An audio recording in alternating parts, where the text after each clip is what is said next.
pizza, on va la garnir avec ce rougail tomate arbuste. Et ensuite, comme c'est une pizza 4 fromages, Et on va mettre les 4 fromages avec ça. les 4 fromages de la Réunion.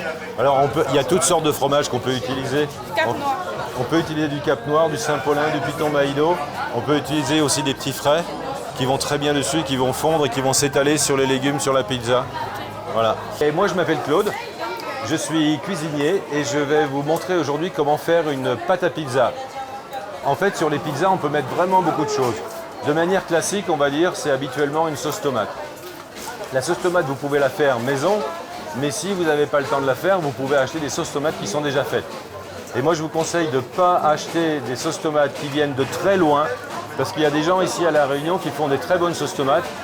Sauces tomates qui sont par exemple, je parlais tout à l'heure de la sauce tomate arbuste, mais tu as aussi la sauce curry et la sauce rougail. Ça, c'est des choses qui vont très bien sur les pizzas. Si tu n'as pas envie de faire ta sauce, sinon tu fais ta sauce maison. Et ça, c'est le rougail tomate arbuste que tu peux goûter. Et avec le fromage, ça va ensemble. Tu peux, enfin, vas-y, mets dessus, ouais, comme ça. Et miam miam. Tu vas voir ce que ça va donner avant cuisson. Les deux se marient très bien ensemble. Ouais, ça marche bien, hein. Sur un petit crouton, par exemple, pour faire un canapé, c'est excellent. Et après, il va falloir la garnir, la pizza, parce qu'il n'y a pas que de la sauce tomate, il y a plein d'autres choses. Qu'est-ce que tu aimes, toi, sur les pizzas, Lucie? Le jambon, ouais. Le fromage? Ouais. Alors, sur le fromage, tu vas de préférence prendre du fromage local plutôt que de prendre du fromage importé. Il y a des très bons fromages importés, hein, c'est pas ça la question, mais le fromage local, c'est quand même super bien. Et en fromage local, tu as du fromage qui est fait par la Silame avec le lait de la Cicalais, le lait pays, le Saint-Paulin par exemple, le Piton Maïdo ou le Cap Noir. Ça, c'est des fromages qui vont très bien sur les pizzas. Tu as aussi les petits frais qui vont super bien, qui vont s'étaler, qui vont couler sur la pizza. Tu as encore, je ne les ai pas ici, mais toute une gamme de camembert, ce qu'on appelle les fromages à pâte molle croûte fleurie, qui vont aussi très bien sur les pizzas. Voilà une garniture, et puis après, c'est à toi, il faut être très créatif. Sur une pizza, on peut mettre vraiment beaucoup de choses. Ouais. C'est une super idée. Je sais pas où vous tirez vos idées, mais c'est bien trouvé. Alors, première expérience, vous allez d'abord mettre, toi aussi tes mains sont propres? Super. Vous allez d'abord mettre la main dans la farine toute seule et vous allez voir quelle sensation vous allez avoir en mettant la main dans la farine. Et vous allez me dire quelle sensation c'est. Juste la main dans la farine. C'est très doux la farine, ouais. Pardon? Oui, c'est très moelleux. En fait, la farine, elle est faite ici à La Réunion par les meuniers de Bourbon. On fait venir le blé parce que le blé, il ne pousse pas ici à La Réunion. Il pourrait pousser, mais on n'a pas suffisamment d'espace pour le faire. Et ce blé, il est passé au moulin, chez le meunier, et on fait différentes sortes de farine. Celle-ci, c'est la farine spéciale pour les pizzas. Donc ça va vous aider, ça devrait faire de bonnes pizzas, je pense. Ça, la pâte à pizza, c'est pas très compliqué, il n'y a pas beaucoup d'ingrédients. La base, c'est la farine, l'eau, la levure. Après, on va ajouter un petit peu de sel pour renforcer un peu le goût. On va mettre aussi un petit peu d'huile d'olive pour améliorer la texture et puis la saveur aussi, l'enrichir, la pâte. Et c'est aussi simple que ça. Donc vous avez en gros 5 ingrédients. C'est une pâte à pain, en fait c'est le même principe que la pâte à pain.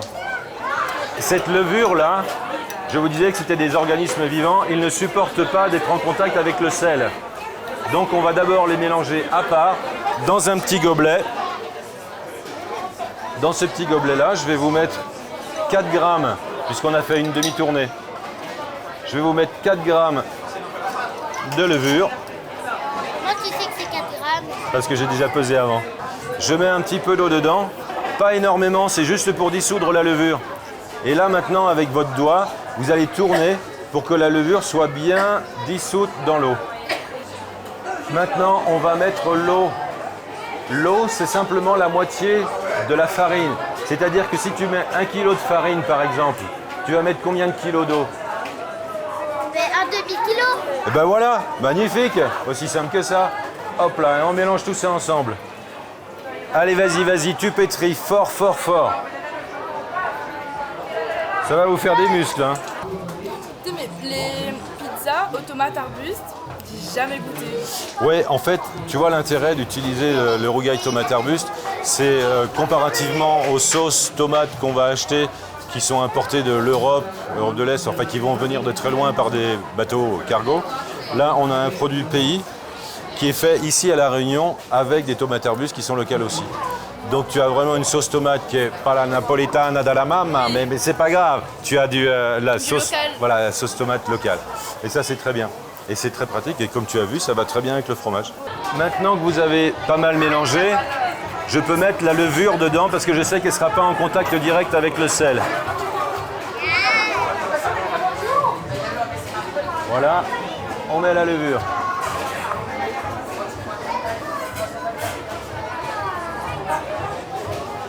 Allez, vas-y, tu peux pétrir. Allez, vas-y. De toutes tes forces. Maintenant, je rajoute le petit filet d'huile d'olive.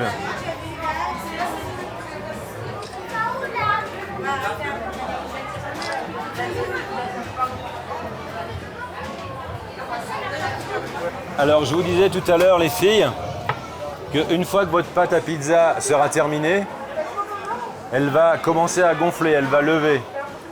Et vous n'êtes pas obligé de faire vos pizzas aujourd'hui. Vous pouvez très bien garder votre pâte à pizza pour demain. Elle va continuer à gonfler, c'est très bien. En fait, les levures font leur travail. Elles mangent la farine et elles font du gaz. On peut la garder pour le petit déjeuner?